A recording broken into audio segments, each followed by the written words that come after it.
அன்பு உறவுகளுக்கு இனிய வணக்கங்கள். இன்றைய பதிவுல துலாம் ராசி அன்பர்களுக்கு உங்க வாழ்க்கையையே மாற்றக்கூடிய மிக அற்புதமான பரிகாரத்தை பத்தி தான் இந்த பதிவுல நம்ம பார்க்க போறோம். நிறைய பயனுள்ள தகவல்கள் இந்த வீடியோல கொடுத்திருக்கோம். கொஞ்சம் கூட வீடியோவை ஸ்கிப் பண்ணாம முழுமையா பார்க்க முயற்சி செய்யுங்க. வாங்க வீடியோக்குள்ள போலாம். துலாம் ராசியை பொறுத்த வரைக்கும் சித்திரை 3-4 பாதங்கள், சுவாதி 1-2-3-4 பாதங்கள், விசாகம் 1-2-3 பாதத்தை உள்ளடக்கியது துலாம் ராசி. துலாம் ராசிக்கு அதிபதி சுக்கிர பகவான்.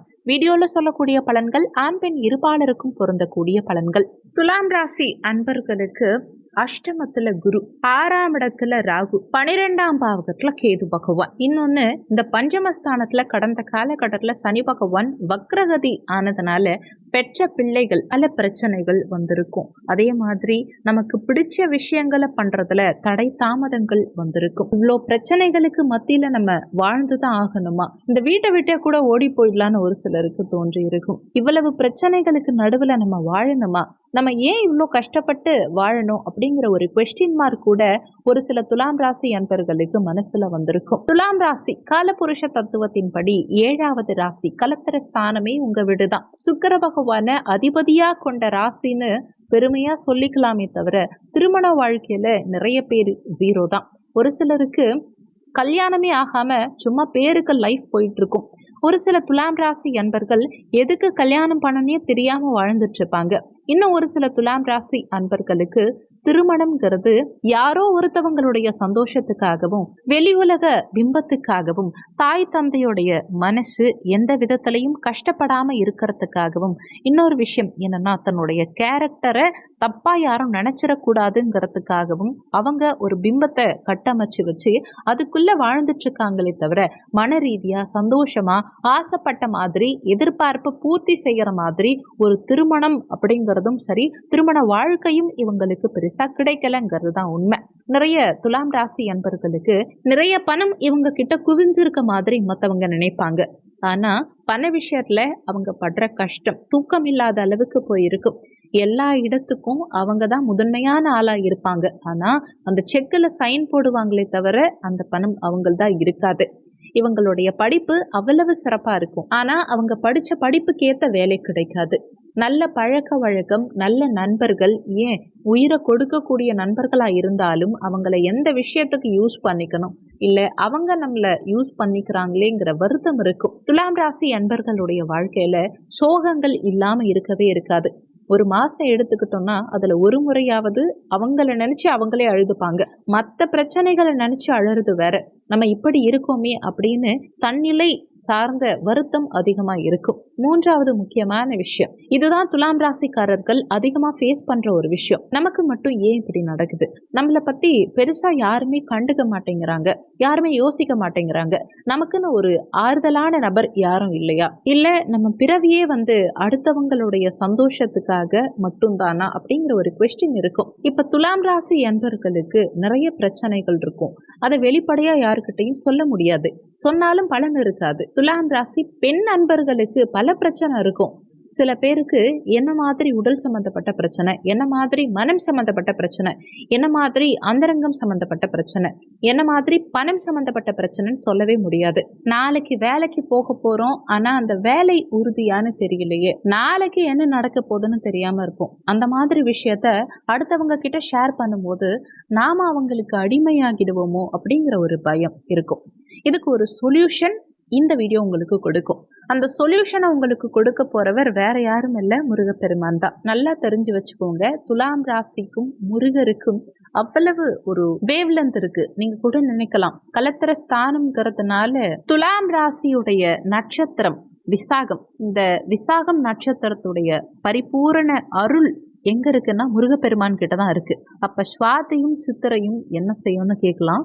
சித்திரைங்கிறது தமிழ் மாதத்தின் முதல் மாதம். இந்த தமிழ் கடவுளே யாருன்னா முருகப்பெருமான் தான். சித்திரையே செவ்வாயுடைய நட்சத்திரம் தான். செவ்வாய்க்கு அதிதேவதை முருகப்பெருமான். சுவாதி நட்சத்திரக்காரர்கள் கோபக்காரங்க, பிடிவாதக்காரங்க, ஆத்திரக்காரர்கள், இப்படி எவ்வளவு சொன்னாலும் சரி மனசுல ஒரு வீராப்பு இருக்கும். அந்த வீராப்பு முருகன் கிட்ட இருந்து கிடைச்சதுங்கிறது தான் உண்மை. இந்த 3 நட்சத்திரக்காரர்களுமே முருகப்பெருமான வழிபட்டா நிறைய நன்மைகள் உங்களுக்கு நிச்சயமா நடக்கும். உங்களுக்கு ஒரு கடன் பிரச்சனை இருக்கு, பணம் சம்பந்தப்பட்ட பிரச்சனை இருக்கு, திருமண வாழ்க்கையில பிரச்சனை இருக்கு அப்படின்னா நீங்க செல்ல வேண்டிய முதல் ஆலயம் நாகை மாவட்டத்தில் இருக்கக்கூடிய எட்டுக்குடி முருகர் ஆலயம். இந்த ஆலயம் 3 முறை போயிட்டு வாங்க.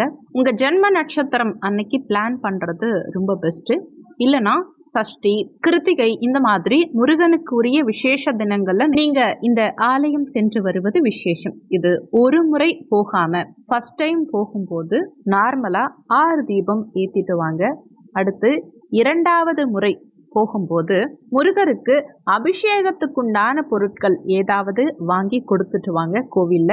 அடுத்து 3வது முறை செல்லும் போது கோவிலில் வரக்கூடிய பக்தர்களுக்கோ அல்லது ஆலயத்துல இருக்க தெய்வங்களுக்கோ வஸ்திர தானம் பண்ணுங்க. அதாவது ஆடை தானம் பண்ணுங்க. எப்ப வேணா ஸ்டார்ட் பண்ணுங்க. அதாவது தனியா ஏத்துறதா இருந்தா 7+21 கவுண்டிங்ல ஏத்தணும். ஆனா சேர்த்து ஏத்துறதா இருந்தா ஒரே நாள்ல வர மாதிரி இருந்தா 27 தீபம் ஏத்தணும். இதுக்கு ஆர்டர் எல்லாம் கிடையாது. அதாவது ஃபர்ஸ்ட் நீங்க பிறந்த தேதி, அடுத்து நீங்க பிறந்த கிழமை, அதுக்கப்புறம் பௌர்ணமி, இப்படி ஆர்டர் எல்லாம் கிடையாது. எது ஃபர்ஸ்ட் வருதோ அதுக்கு ஏற்ற மாதிரி நீங்க ஏத்திக்கோங்க. இப்ப நீங்க 5ஆம் தேதி பிறந்திருக்கீங்கன்னா ஃபர்ஸ்ட் 5ஆம் தேதி தேய்பிறையில வரல அப்படின்னா அதுக்காக வெயிட் பண்ண வேண்டாம்.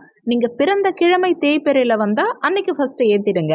அடுத்து இப்ப பௌர்ணமி வருதுன்னா அது ஃபர்ஸ்ட் ஏத்திடுங்க. இப்படி ஆர்டர் மாத்தி கூட பண்ணலாம். கரெக்டா ஆர்டரா தான் வரணும். ஃபர்ஸ்ட் பிறந்த தேதி, அடுத்து பிறந்த கிழமை, அடுத்து பௌர்ணமி, இப்படி ஆர்டர்லாம் ஒன்றும் இல்லை. எது முதல்ல வருதோ அதை நீங்க ஃபாலோ பண்ணிக்கலாம். முக்கியமா இந்த 7 தீபம், அதாவது பிறந்த கிழமையாகட்டும் பிறந்த தேதியாகட்டும், இந்த தீபம் எல்லாம் நீங்க பகல் நேரத்துல கூட ஏத்திக்கலாம். மாலை வேலை சிறப்பு. ஆனா பௌர்ணமி அன்னைக்கு ஏற்றக்கூடிய 21 தீபம் நிச்சயமா இரவு நேரத்துல தான் ஏத்தணும். மாலை வேலை அல்லது இரவு வேலை விசேஷம். நீங்க முதல் 7 தீபம் ஏத்துறீங்க இல்லையா பிறந்த தேதி அன்னைக்கு, அந்த 7 தீபம் ஏற்றும் போது அப்போ திருமண தடை, குடும்பம் சார்ந்த பிரச்சனை, கணவன் மனைவி ஒற்றுமை சார்ந்த பிரச்சனை, இது எல்லாமே நீங்கும். அடுத்து 2வதா ஏற்றக்கூடிய 21 தீபம், நீங்க பிறந்த கிழமையில ஏற்றக்கூடிய தீபம், உங்களுக்கு உடல் நலம் சம்பந்தப்பட்ட பிரச்சனைகள், நோய் சம்பந்தப்பட்ட பிரச்சனைகள் இருந்தா அதுக்காக நீங்க வேண்டிக்கலாம். அடுத்து 3வதா பௌர்ணமி அன்னைக்கு ஏற்றக்கூடிய தீபம், அப்போ நீங்க உங்க வாழ்க்கையில முன்னேற்ற பாதையில் செல்லணும் அப்படிங்கிற மாதிரி வேண்டிக்கோங்க. ஒரு சிலருக்கு தேதியும் கிழமையும் சேர்ந்து வருது இல்லையா, 27 தீபம் அன்னைக்கு ஏத்துவீங்க இல்லையா, அப்போ எல்லாத்தையும் சேர்த்தே நீங்க வேண்டிக்கலாம். இது குலதெய்வ கோவில்ல வேணாலும் பண்ணலாம், மலை கோவில்ல பண்ணலாம், எங்க வேணா ஏத்திக்கோங்க. கோவில்ல ஏத்துங்க, வீட்டுல மட்டும் பண்ணாதீங்க. ஏன்னா இது ஒரு பரிகாரம். வீட்டுல செஞ்சீங்கன்னா திரும்ப ரிவர்ஸ் ஆகும். எந்த எண்ணெய் வேணாலும் பயன்படுத்திக்கோங்க, நெய் வேணாலும் பயன்படுத்திக்கலாம். ஒவ்வொரு விளக்கு ஏத்தும் போதும் ஒரு வேண்டுதல் கண்டிப்பா வைங்க. இப்போ எந்த பரிகாரம் பண்றதா இருந்தாலும் 3 பரிகாரம் சொல்லியிருக்கோம் இல்லையா, இதுல எந்த பரிகாரம் பண்றதா இருந்தாலும் முதல் 3 தீபம், அதாவது நீங்க ஏற்றக்கூடிய முதல் தீபம் உங்க குலதெய்வத்தை நினைச்சு இருக்கணும். 2வது தீபம் விநாயக பெருமானை நினைச்சு இருக்கணும். 3வது தீபம் முருகப்பெருமானை நினைச்சு இருக்கணும். அடுத்த எத்தனை தீபங்கள் வேணாலும் ஏத்துறீங்க இல்லையா, 7, 21, 27 எதுவா இருந்தாலும் சரி, மற்ற தீபங்கள் ஏற்றும் போது உங்க இஷ்ட தெய்வத்தை நினைச்சு நீங்க விளக்கேற்றலாம். இதை வாழ்க்கையில ஒரு முறை தான் பண்ணணுமானா கண்டிப்பா கிடையாது. ரிப்பீட் பண்ணணும்னு நினைச்சீங்கனாலும் தாராளமா ரிப்பீட் பண்ணலாம். மாதம் வரக்கூடிய, ஆனா கண்டிப்பா ஆர்டர் கிடையாது. ஆர்டரா தான் பண்ணணுங்கிற அவசியம் கிடையாது. கிழமையும் பௌர்ணமியும் மாதம் உங்களுக்கு வரும். ஆனா தேதி மட்டும் மாதம் கண்டிப்பா வர வாய்ப்பு இல்லை. லைஃப்ல நிறைய சேஞ்ச் பார்த்துருக்கேன். தேய்பிறையில நீங்க உங்க பிறந்த கிழமை வரும், மாதம் பௌர்ணமி வரும். தாராளமா இதை நீங்க ஃபாலோ பண்ணலாம். இதை நான் ரிப்பீட் பண்றேன்னா தாராளமா பண்ணுங்க, நல்லதுதான். உங்களுக்கு இதை பண்ணி கண்டிப்பா நல்ல சேஞ்சஸ் கிடைக்கும், பாசிட்டிவ் ரிசல்ட் கிடைக்கும். ஒரு சிலர் ரொம்ப பாசிட்டிவா இருக்கு, நல்லாவே போகுது, முன்னாடி இருக்கிறத விட இந்த பரிகாரம் பண்ணதுக்கு அப்புறம், இந்த பரிகாரம் பண்ண நிறைய கன்னிராசி அன்பர்களுடைய வாழ்க்கை நிறைய மாற்றங்களை பார்த்துருக்கு. திருமண வாழ்க்கை, வேலை வாய்ப்பு, வெளிநாட்டு வாழ்க்கை, இது எல்லாத்துலயுமே நிறைய மாற்றங்கள் இருந்திருக்கு. குறிப்பா பொருளாதார முன்னேற்றம், படிப்பு, ஏன் அவங்களுடைய குழந்தை பாக்கியத்துல கூட நிறைய இம்ப்ரூவ்மெண்ட் இருந்திருக்கு. ஏன்னா ஜென்ரலாவே பௌர்ணமி தினத்துல இரவு நேரத்துல தீபமேற்றி வழிபாடு செய்யும் போது நினைத்தது கிடைக்கும். எதிர்பார்த்ததை தாண்டி நினைத்தது நடக்கும். அவ்வளவு பெஸ்டான விஷயம் இந்த பரிகாரம் பண்றது மூலமா உங்க லைஃப்ல நடக்கும். இந்த பதிவு உங்களுக்கு நிச்சயமா பயனுள்ளதா இருந்திருக்கும். மற்றவங்களுக்கும் பயன்படணும்னு நினைச்சீங்கன்னா இந்த வீடியோவை ஷேர் பண்ணுங்க. அவங்களும் பயன்பெற்றா அந்த புண்ணியம் உங்களுக்கும் கிடைக்கும். இந்த வீடியோல உங்களுக்கு ஏதாவது சந்தேகம் இருந்தா கீழே இருக்க கமெண்ட் செக்ஷன்ல சொல்லுங்க. நன்றி. மற்றும் ஒரு நல்ல பதிவோடு மீண்டும் உங்களை சந்திக்கிறோம்.